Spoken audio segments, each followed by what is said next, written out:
حضرت ابن عباس رضی اللہ تعالیٰ عنہ سے مروی ہے، وہ کہتے ہیں کہ نبی صلی اللہ علیہ وسلم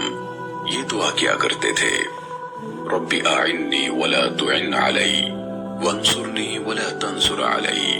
وامکر لی ولا تمکر علی،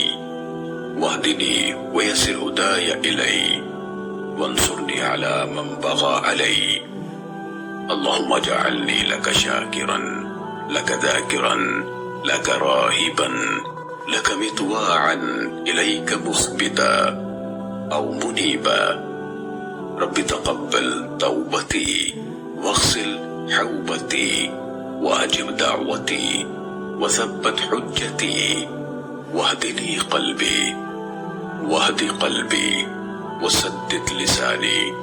واسلل سخيمة قلبي۔ اے میرے رب، میری مدد فرما، میرے خلاف کسی کی مدد نہ کر جو مجھے تیری اطاعت سے روک دے، میری نصرت فرما، میرے خلاف کسی کی نصرت نہ کر، میرے حق میں تدبیر فرما، میرے خلاف تدبیر نہ کر، میری رہنمائی فرما اور ہدایت کو میرے لیے آسان فرما دے،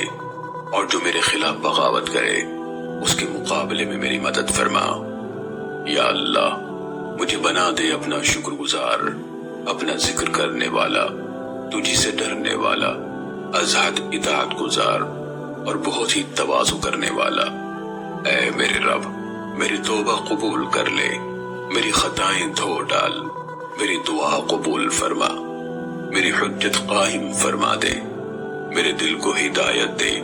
اور ہدایت پر ثابت قدم رکھ، میری زبان کو حق پر مستقیم رکھ اور میرے دل سے میل کچیل یعنی بغض، حسد اور کینہ وغیرہ نکال دے۔ سنن ابو داود حدیث نمبر 1510۔